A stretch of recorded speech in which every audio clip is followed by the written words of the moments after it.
Hi friends, इस video में हम लोग आरएसपी के बारे में जानेंगे, रोप सस्पेंडेड वर्किंग प्लेटफॉर्म के बारे में जानेंगे, उसकी सेफ्टी के बारे में जानेंगे। कॉमनली इसको देखिए जो है नोन एज ए गैंडोला, इसको गैंडोला के नाम से भी जानते हैं। तो इसकी सेफ्टी के बारे में जानेंगे कि क्या क्या सेफ्टी प्रिकॉशंस इसमें लेना चाहिए और किन बातों पे हमको ध्यान देना चाहिए, इस चीज़ों के बारे में इसमें विस्तार से देखेंगे। तो सर्वप्रथम है what is RSP, what is rope suspended platform. Rope suspended platform gondola किससे बोलते हैं? ये working platform suspended from a building or structure by means of lifting gears and capable of being raising or lowering by lifting, use for jobs such as external wall plastering, installing glass and facade work and painting work etc। तो ये सभी जो है activities जो है, जो हम painting का, ग्राइंडिंग का या प्लास्टरिंग का या ग्लास फिक्सिंग है, फसाड का कोई कार है, एक्टिविटी है, तो उन सभी के लिए जो प्लेटफॉर्म हम टेम्परेरी प्लेटफॉर्म को यूज करते हैं उसी को जो है रोप सस्पेंडेड वर्किंग प्लेटफॉर्म बोला जाता है। इसमें जो है जनरल रिक्वायरमेंट्स क्या है, किस पे हमको किन बातों पे ध्यान देना चाहिए। तो जो जनरल रिक्वायरमेंट है वो कौन कौन से हैं? Equipment should be used strictly in accordance with the manufacturer instruction. तो जो भी इक्विपमेंट्स जो यूज करेंगे, ये जो क्रेडल बनाएंगे, आरएसपी का जो है इंस्टॉलेशन करेंगे, जिस प्रकार से मैन्युफैक्चरिंग डिजाइन है उसका, उसी प्रकार से इसका इस्तेमाल करना है, उसी प्रकार से इसको डिजाइन करना है। नेक्स्ट है selection of A suitable suspended working platform for the type of the job and the working environment. आपको यह डिसाइड करना है कि हमको किस प्रकार का जो है क्रेडल यूज करना है, जो हमारा कार्य है उस पर सुटेबल है कि नहीं, उसकी कैपेसिटी क्या है, उसके हिसाब से जो है वह आपको चॉइस करना है, उसका जो है सिलेक्शन करना है। नेक्स्ट है method of installation shall be according to manufacturing design. तो जो मेथड है, जो आरएसपी का इंस्टॉलेशन या फिर उसका ऑपरेशन करने का जो मेथड है, वह जो है आपका मैन्युफैक्चरिंग जो डिजाइन है उसके हिसाब से ही, उसका जो इंस्ट्रक्शन है उसके हिसाब से ही उसका उपयोग करना है। नेक्स्ट है arrangement of testing and through examination by a competent examiner. तो जो उसका थर्ड पार्टी करना है वो कॉम्पिटेंट पर्सन होना चाहिए, ट्रेंड पर्सन होना चाहिए, जो इसका जो है इंस्पेक्शन, थर्ड पार्टी इंस्पेक्शन जिसको हम लोग बोलते हैं, वो होना चाहिए। नेक्स्ट है provision of periodically maintenance including on site maintenance. तो जो साइट पे मेंटेनेंस होगा उसका भी प्रोविजन होना चाहिए कि उसका रेगुलर मेंटेनेंस करना है, उस पर भी ध्यान रखना है, उसका प्रोविजन जो है होना चाहिए। नेक्स्ट है provision of operation and maintenance manual, log book, repair records and certificate of test.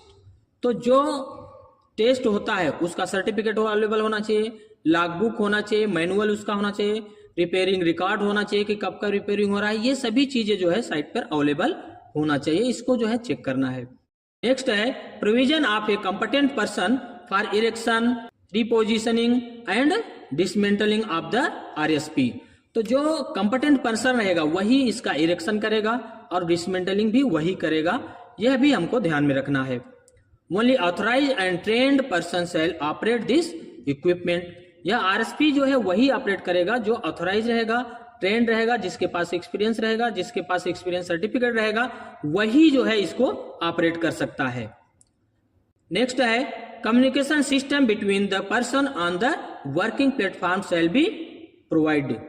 तो जो आदमी उसमें काम करेगा वह जो है उसके साथ कम्युनिकेशन का जो सिस्टम है वह उसके पास होना चाहिए, जैसे कि आपका वॉकी टॉकी है या वेल सिस्टम कुछ है, तो उसका प्रोविजन होना चाहिए। इन केस ऑफ इमरजेंसी उस टाइम के लिए कुछ ना कुछ प्रोविजन होना चाहिए।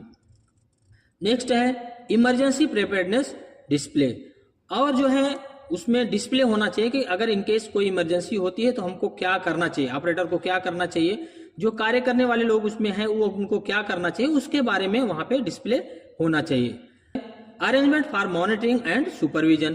तो सुपरविजन के लिए, मॉनिटरिंग के लिए, उसको देखने के लिए एक कोई ना कोई पर्सन होना चाहिए, जो जिसका कंपिटेंट पर्सन, थोड़ा एक्सपीरियंस वाला बंदा होना चाहिए, वह जो है वह डिप्लॉय होना चाहिए।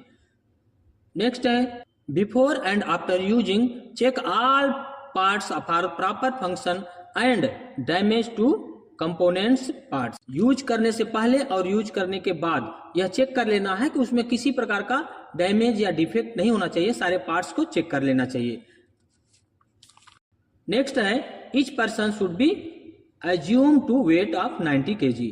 तो जो उसमें काम करेंगे हमको यह ध्यान रखना है कि जो ओवरलोड नहीं होना चाहिए, कैपेसिटी जो है कितना है उसका, उसके हिसाब से ही जो है हमको उसमें कोई भी मटेरियल या मैन पावर जो है डिप्लॉय करना चाहिए।